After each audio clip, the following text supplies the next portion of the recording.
bent on reiterating the street child, addicts, and the underprivileged into potential icons for nation building. Good.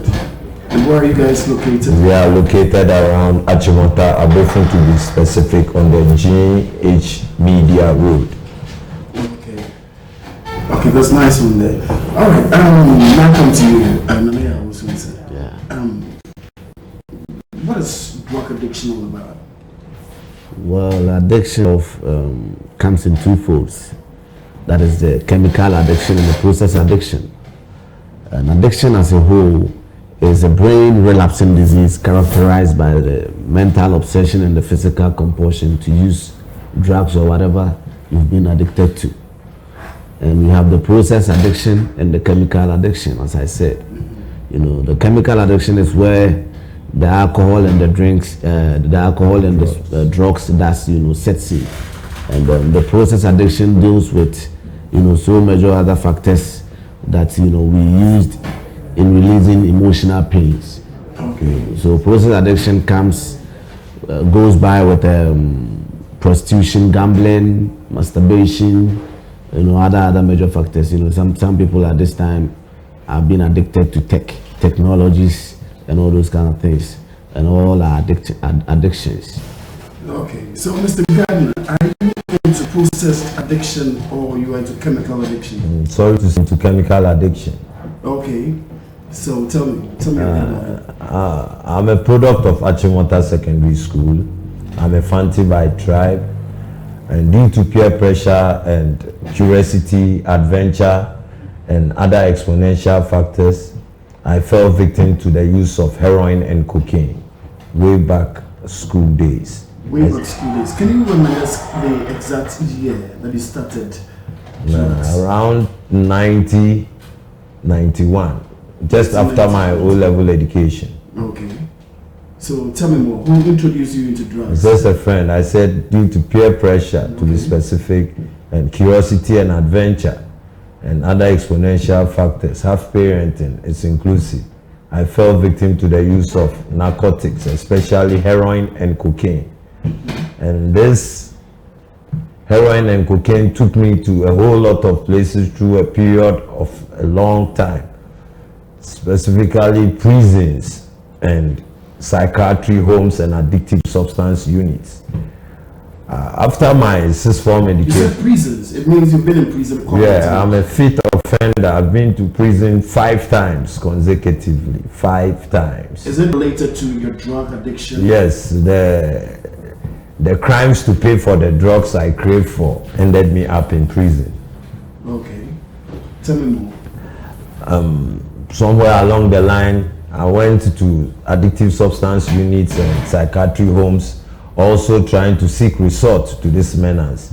As a result of But before you go deep down, I would like to know from you, when you first took the, is it heroin that you were saying? Heroin and cocaine. Okay, yeah, so how was the feeling like when you took it? To be specific, there was an extreme euphoria surrounding it. I don't know how best I can describe it, but it looks very distinct and secretive, but some kind of extreme joy within yourself, because it's something that looks more private. The conditions surrounding the use of heroin and cocaine gives you an extreme euphoria. Did you use syringe? I didn't use syringe. I was using the foil and the bunker. Those were my paraphernalias I used. Well, people out there don't know what bunker is. When you mean bunker, what is bunker? Bunker is a device we use. It's one of the paraphernalias we use specifically for the cocaine. Okay. It's some kind of round thing with a pipe at the edge, like the titration pipetting system. You put ash on top. It's holes on top. You put the crystal cocaine there. You give it fire or some exerted heat, can be the form of matches or a lighter. You draw it through the pipe. The fumes come through the pipe. Sorry. Excuse me. That gives you the euphoria. That euphoria is characterized by, scientifically we call it's a catalyst. It speeds the rate of reaction. It's a tranquilizer. The cocaine itself is a tranquilizer, to be specific. The heroin is a sedative. So whenever you go into that speed, you have to alter your mood with the heroin just to bring you a little bit normal. So, but is it normally used with the bunker, or you can? There are other ways of use, but I adhere to the bunker use. Okay, can you tell us the other ways that other people use? Yeah, people sometimes put it into liquid form. They use the syringe for it and they take it intravenous wise. Others to use the kitchen foil, they run it on the foil. What I mean, they use the matches beneath the kitchen foil. As they melt the crystal, it rolls down itself. They take the pipe, they draw the fumes as it goes down and forth. Before I'll come back to you, but now he was saying something about it being euphoric. And how was the feeling like when you first had the enthusiasm for it? I'm also a crack cocaine user, freebase cocaine and heroin user. You know, well, for the first time I used the crack, I had that euphoric effect, you know, as he was talking about, as he was referring to, the euphoric effect that it gives is somehow undescribable. You know what I mean? You can't normally figure it out how it is. That is why most of us do compare it to sex. Can you remember the year? Yeah, about quite 15 years ago. Yeah. Okay. And as at that time I was in high school.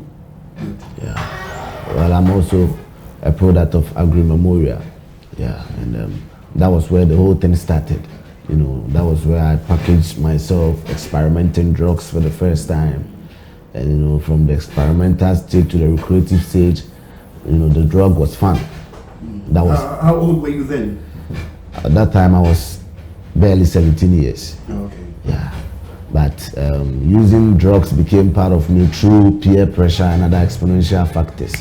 You know, like going to clubs, nightlife, and you know, peer pressure. So much of being curiosity. You know, so as time went on, the drugs became part of me.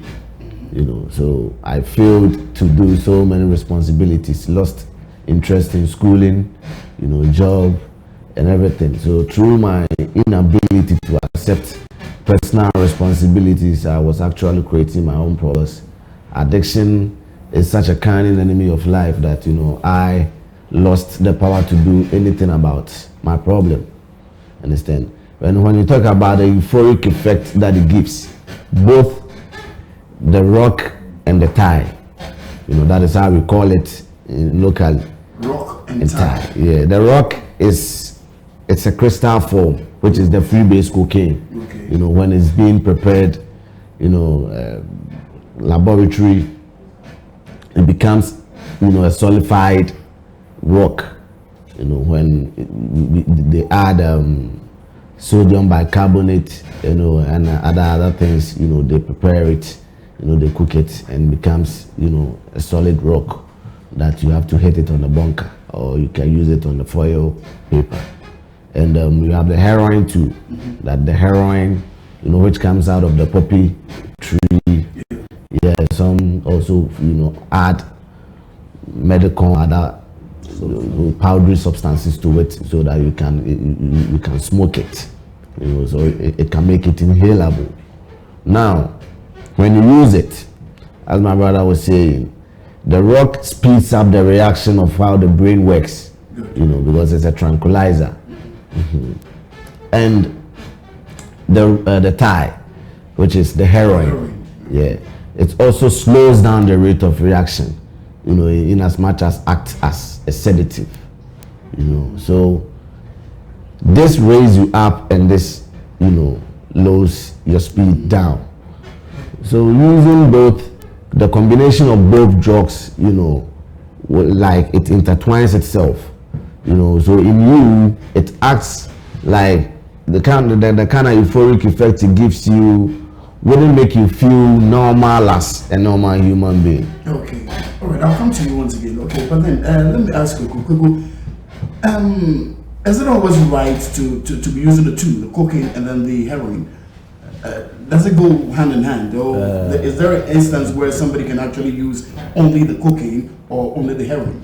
Really, they look like complementary goods, but all the same, it can be used separately because of the effect on the human being, and yet still we have individual effects too. If you take the cocaine, it speeds up your rate of reaction and it makes your activities go very fast, and your senses always call up to yourself with fear. So in that state, you wouldn't be so okay to be running normal activities, not until you get the heroin, date the rate of reaction to be a bit normal, irrespective of the fact that your mood is altered. You become a little normal than. So in your perspective, which one do you think is better? Both are worse. Both are worse. Yeah, nothing is best out of the two. There is no choice. Yeah. The thing is, every drug is a drug, and drugs, can be used better if it's best, prescribed or used under prescription or used under, or under supervision, because drugs are there to cure diseases, but we are using it abusively. Are you talking about this cocaine and then this heroin? Yeah, the cocaine is being used pharmaceutically, to manufacture drugs into the system. Yeah, that's secondary, right? Yeah. So I just want to open your mind in another way, that now on the streets, people are buying prescribed drugs on the streets. Good. Understand? And that one is even more potent than the cocaine, that is being sold in the ghettos, because the pharmaceutical maids are 100% made. They are pure than what is being, sold in the ghettos. Because what is being sold in the ghettos, they are mostly being cut with soda and other chemicals, other substances, which diminishes its potencies, right? But with the pharmaceuticals, they are purely made. So when you don't take time, you'll be hooked on the pharmaceuticals even more than what is in the ghetto. Okay.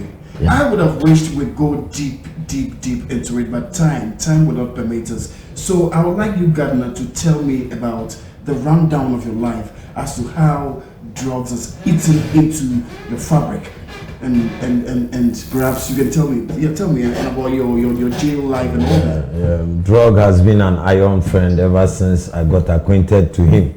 The use of heroin and cocaine really impaired my reasoning at a point in time. I was stigmatized. I went to the psychiatry, the stigma attached to the psychiatry, but I found out that after going there consecutively 3 or 4 times, I came out not successful, because I never recovered from addiction through the medicinal process. And I saw that instead, I was getting addicted to substances used there, like the Lagatil, the Serenase, the amitriptyline, and all those psychotropic drugs. They were giving me different effects.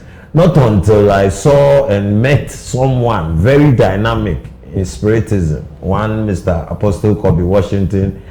I want to appreciate him for that knowledge he imparted into me, because for the first time I can live to believe, for as long as I remain a recovering addict, that today I am pure for no reason but for the sake of the belief I had for his perception about addiction. Addiction is a disease but cannot be cured medicinally, simply because... How do you mean?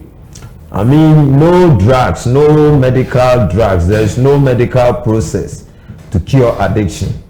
It's an illness, a disease that affects your brain.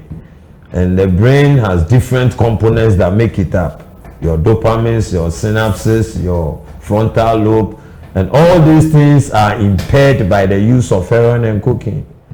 And except it's divine, I will never, or haven't, through my studies up to university level, been able to come out to any success story concerning medication as a result of addiction. So if I should get your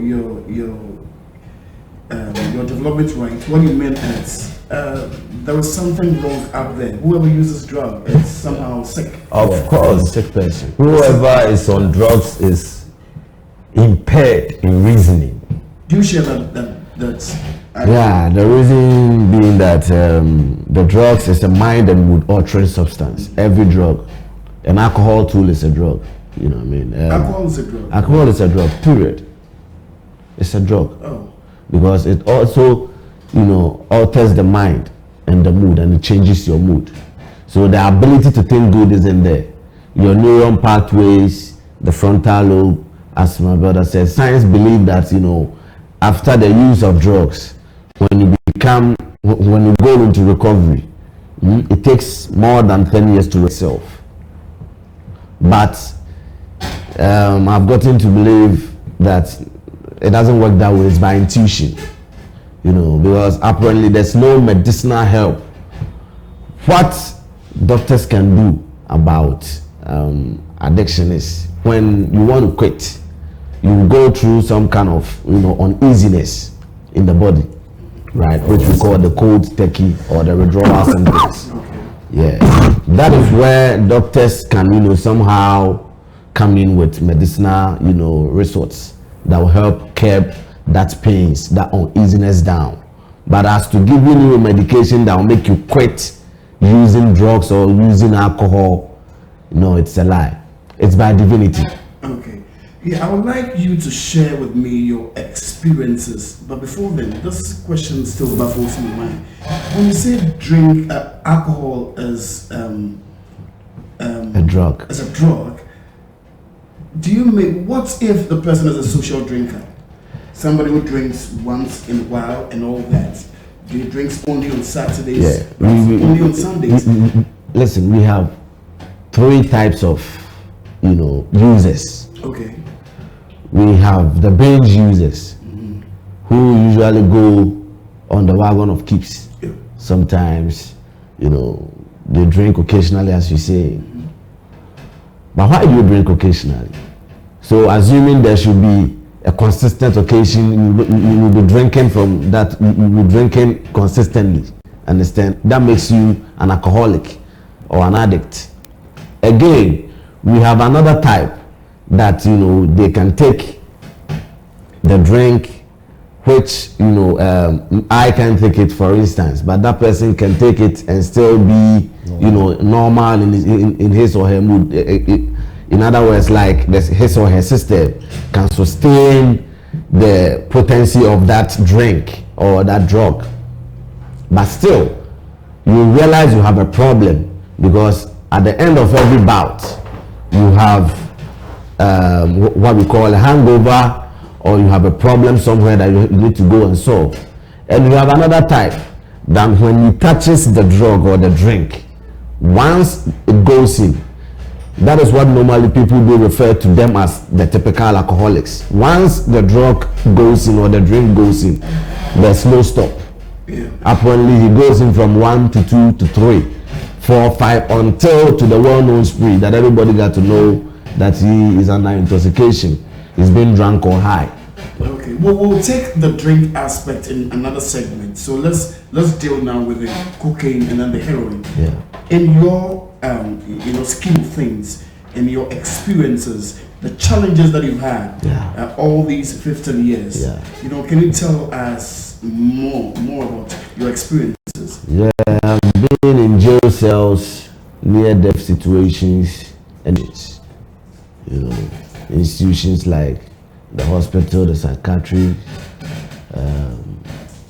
rehabs, But what I came to realize, or the person that caught my attention to figure it out, that yes, I really have a problem, and that problem is not a human solving problem.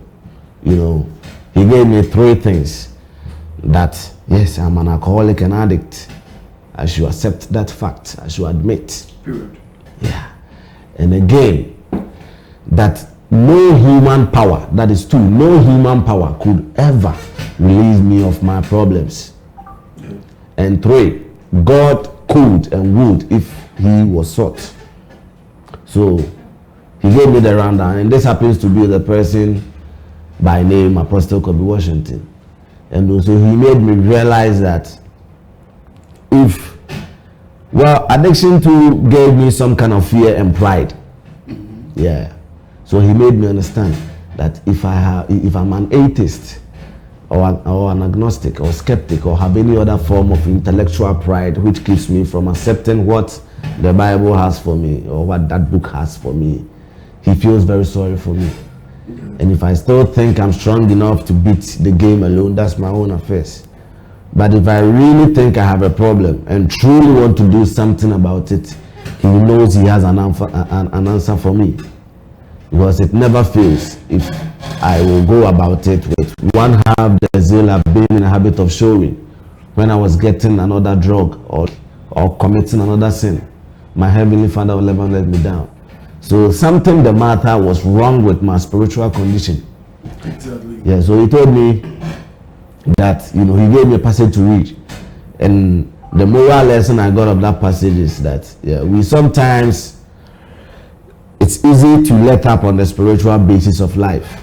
And we rest on our laurels, that is resting on our own strength. But we are headed for trouble if we do, because alcohol and drugs are subtle foes. I can never be cured of my alcoholism or my drug addiction. But what I really have is a daily reprieve contingent to the maintenance of my spiritual condition. That's really paradoxical. Yeah. Wonderful viewers out there. We're still on the program Chosen Story, Chosen Success Stories. And I have two gentlemen here. They are really, really wonderful. They're giving us a run for our money. Kweku, you were talking about your experiences, but I want you to actually tell me this. You were not working then. So how then do you fuel your addiction? Do you steal? Thank you very much. I did more than stealing. It started from the pilfering state. I started picking things from the home. That was undercover stealing until I graduated to high crime. We have offenses and we have crime. When I say crime, it means communist inferior tactics and ways to make money. For which reason I fell victim, as I told you, on 5 occasions in prison. For the first time, I sat and thought that, yes, I'm a student, I've grown through education, I've reached that level, and all through my education, we were all taught that the nation is being built by infrastructure and other sectors were being developed by taxes. But I sat and had a school of thought that I don't think the tax assessment committee is doing their work well, because we're almost 7 to 9 billion people in the country with a labor force of about 40 or 50%. So if I assess this level well, then the money that comes out from VAT or whatever the tax commission is not the right figure they're working with. It is either they are working under the pretext of negligence or they are embezzling state funds. So I decided to check this thing by breaking into the code of the tax system. And how did you do it? This is how it started. It all came about. I had a friend I attended at Chimota school with who was working at one of the VAT sections around the Tesano industrial area. So I used to visit him in the morning just to go for some token to finish this my same addiction. But I got to a time I got to know the kind of work they were doing, because he was strictly developing letters for people that owe VAT and preparing those letters on his table, and other inventories were taken. So I had courage to start impersonating a VAT officer on my own. So as a graphics and a systems analyst, I designed my own complimentary card. I took some letters from his table. I managed to get a VAT file. I started with my letters in, and I got a friend who acted as a police officer. So after we serve you the letter, you have a 21-day ultimatum to pay whichever value you have to. And if you don't, there is the consequence. That's impersonation. Yeah, but I did it this way. I stole the receipt book too, all from this same place, which means there was sheer negligence under the pretext of work or the performance of duty. duty wherever they were. That was the first thing. Sheer negligence, but you were also... Yes, on the contract. Tell me more. Got the receipt book, and I come to you. I give promise to be coming back, but before I leave, I caution you the consequences of it. After, I'll give you a proposal. If you don't mind, I have a receipt book here. I have the stamp, a paid stamp. You owe about 40 to 50 million. If you can give me a cash of 30 million, I'm going to give you a paid receipt. Negotiable. I take the money. So I did this on a series of days and months. Successful. Until I came back to my friend started telling me stories of he being suspected of his negligence and other things, which led him to almost be his office. But he couldn't alienate it to me because he had never seen any kind of physical evidence with me or for no reason. But the next morning, I was coming there for letters to go on my spree, and I saw two policemen at the entrance of the office. They welcomed me in and intended to search my bag. I had my VAT file, my ID card, and other compliments in the bag with the audit letters. So in fact, it was a true evidence as to whatever charge they would give me. But I played a little smart there. Before they queried me, or before the first, second, third question came, I asked them that I wanted to visit the place of convenience.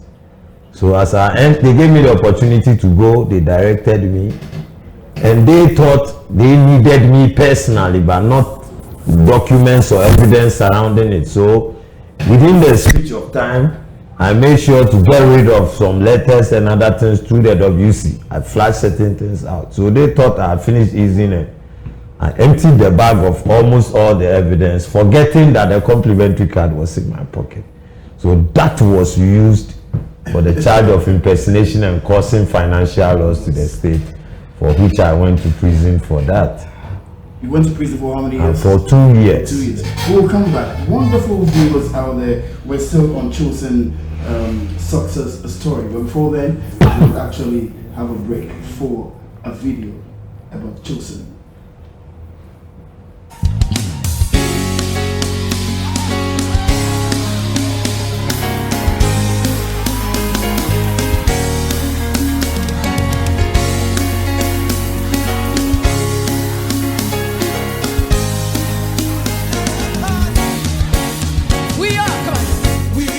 Chosen generation, all but to show all I require for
is Chosen success story. Chosen has a triune mission, and we have an orphanage, we have the rehab center, and we have also an outreach program that we don't normally do run.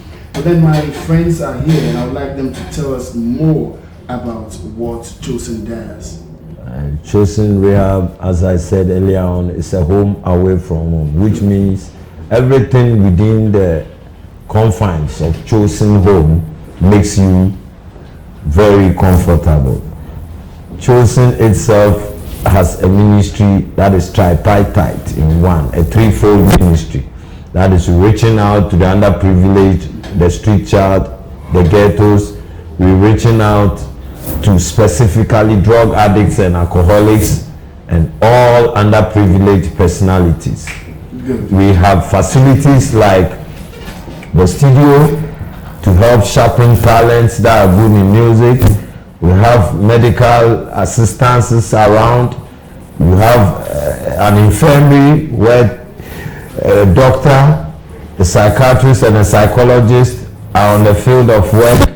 We give counseling to addicts and try to create occupational therapies for all idle hands. Good. Nania, can you tell me a bit about your orphanage also? Yeah, the orphanage is really Where it's random. located? The orphanage is located at Dakuman. Yeah, and then Sangole.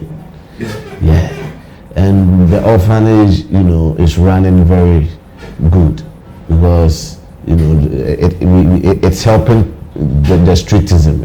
It's curbing streetism, and always we have this good rapport with the social welfare that whoever comes across with children in the streets, that you see these children very vulnerable and less privileged, that these kids are unfortunate. They've been sleeping on the streets, they'll be selling on the streets, without education and no help coming from anywhere. You can just check them into the facility, and even if you bring them to Achimota, the main headquarters, we just take them to the Akuman, and prior to that, the kids, we make sure they start schooling. Whoever that's interested in working, we place him there. We have that division of placement very, very, very, very good.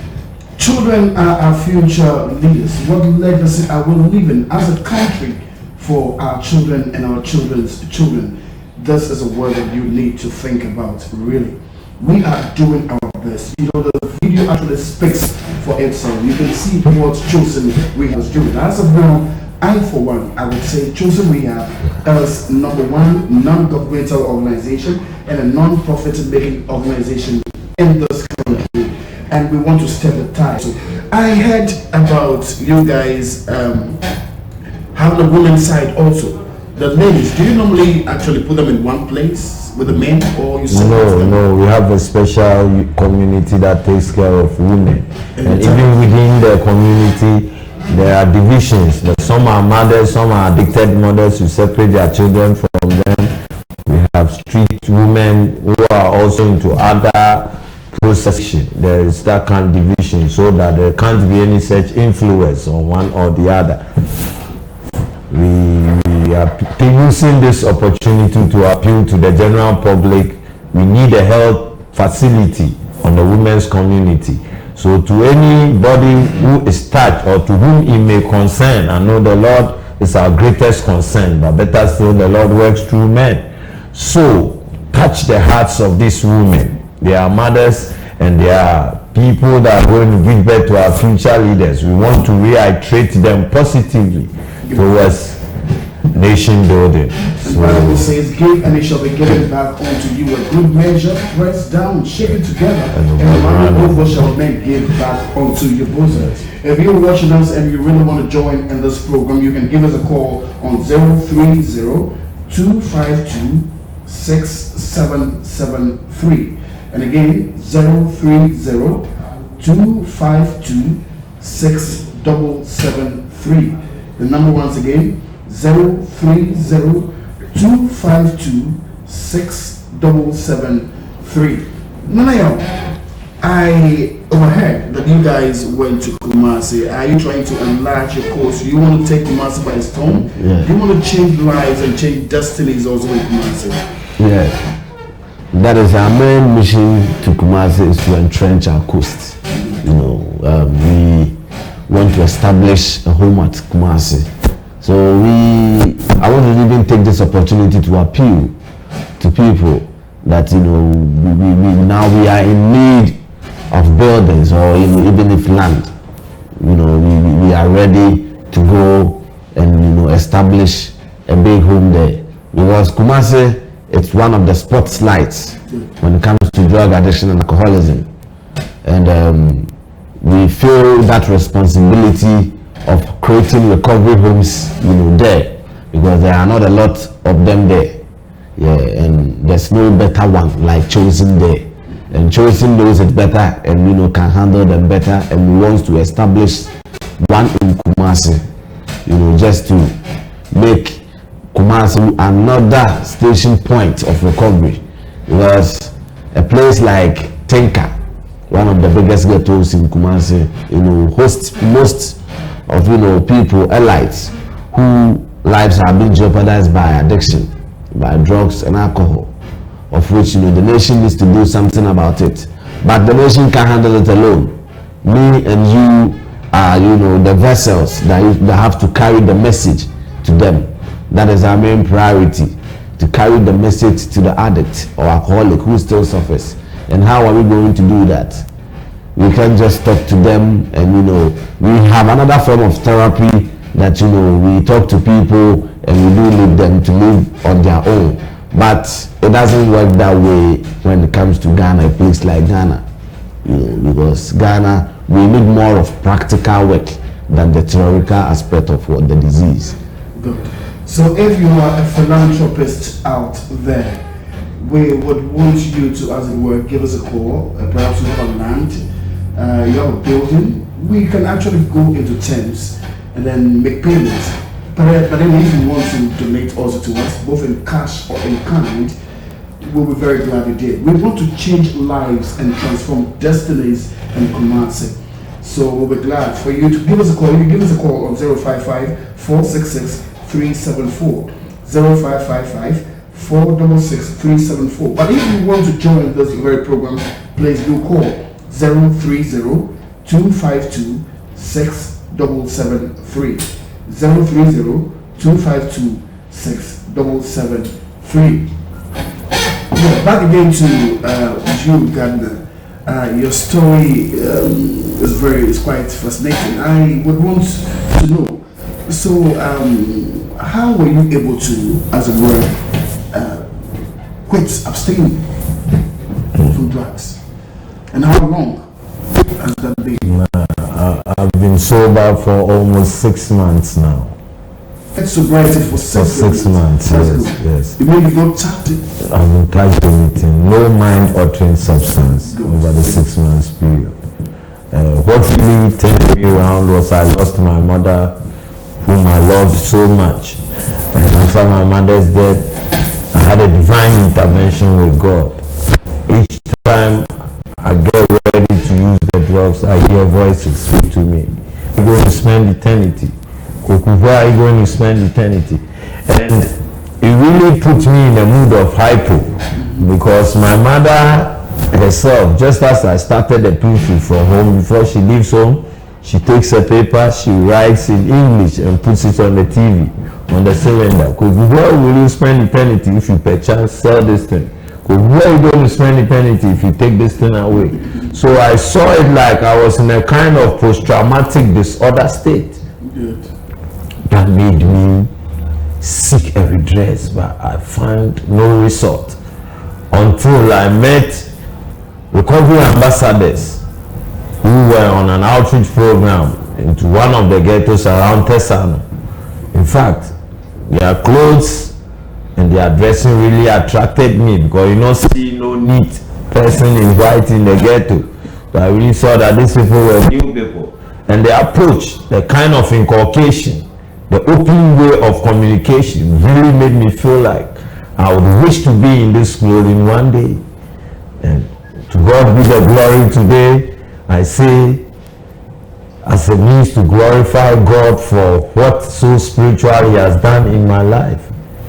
I couldn't make no choice than to follow them right from the ghetto with my drugs in hand to the home. And when I got there until today, I have never regretted. And I want to take this opportunity to appreciate our father, Mr. Kobe Washington, Good. once again for keeping me as a son, irrespective of my old and past, and has made me somebody so new. And our Lord God is going to reward him greatly. Having seen your old pics, I'm convinced beyond every reasonable doubt that you are a changed person. Thank you. The Bible says, when you accept Christ, the old is gone and the new has come. What has been the transition point for you also? What triggered the sudden change? We addicts are very selfish when we are in active using. So everything was about me. And I think I was the best person to handle my own problems. So I met this man in person one day ministering in the ghetto, and I decided to just give him an ear.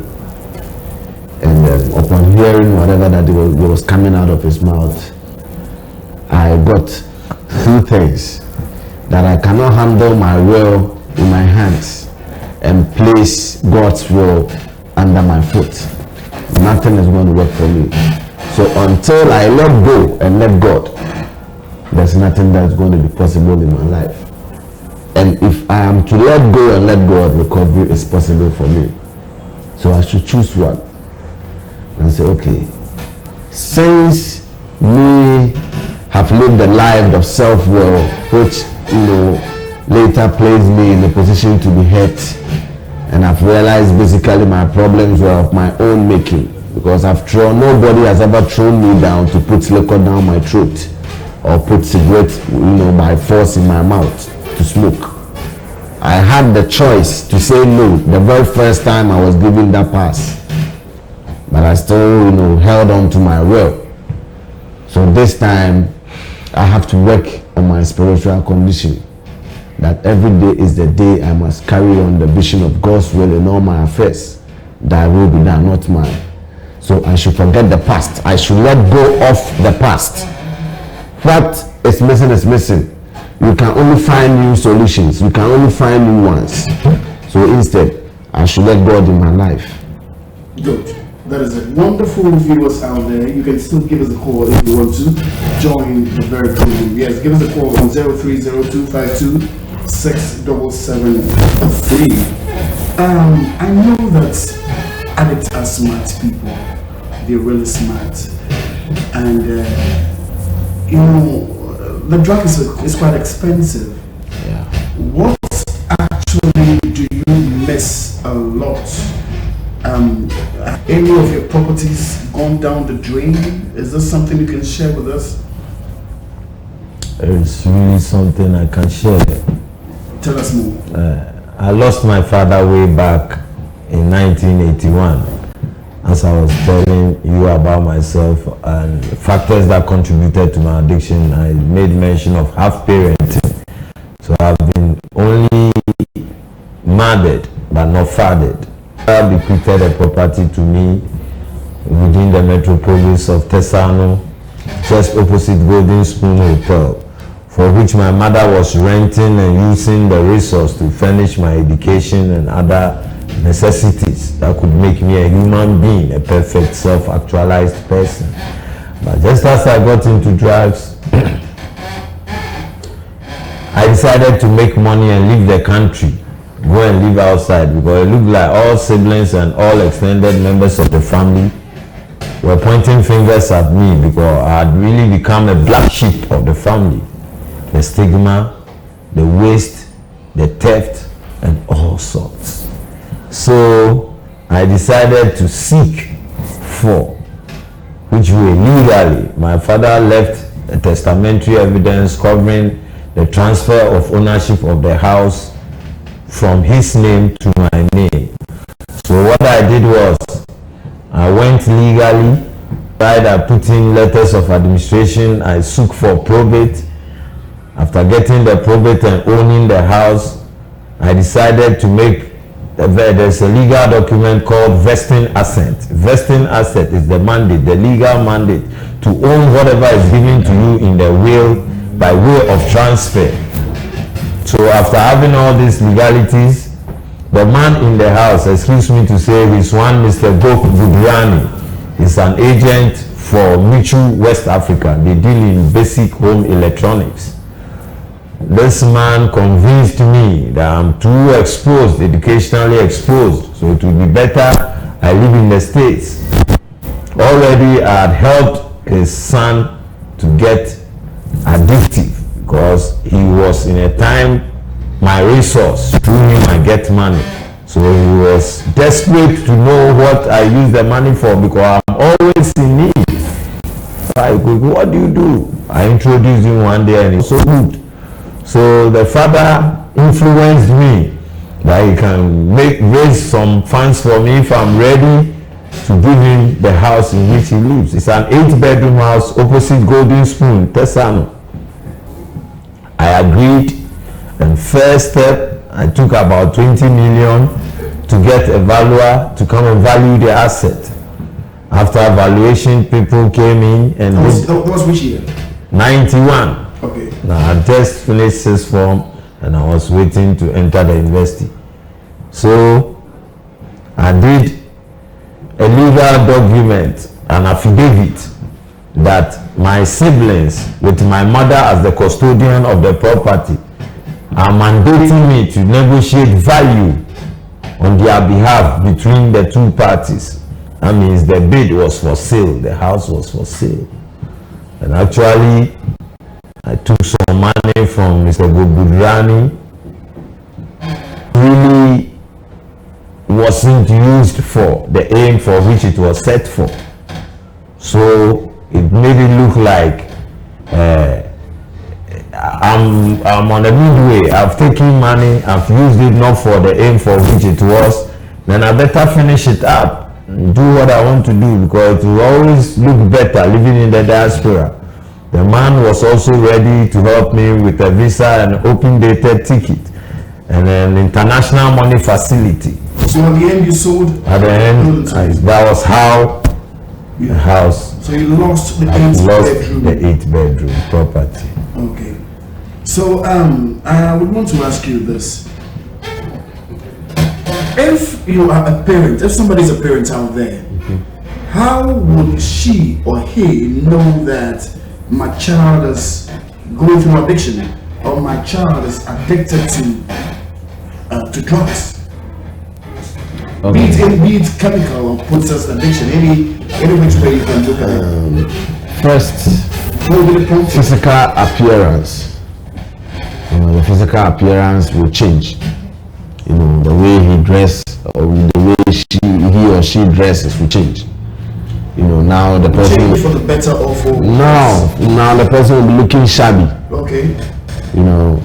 And again, appearance again. Now the skin starts changing in color. Why? Because the drugs or the alcohol, will decrease the rate of your complex reaction. Okay. The color reaction in your body will now be decreased. That is, it will torture your dermis and the epidermis. Again. So it's not due to not bathing, right? But it's something it's a contributing factor. Now you lose interest in self-responsibility. Good. That is where the shabby dressing, that comes in. Because now you fail to bath, as you used to. Now personal hygiene has become something very, very, very, very, very hard for you to do. Yeah. Now waking up in the morning has become, a heavy laden for you. Again, eating now becomes a problem. So you see the person starts to grow lean,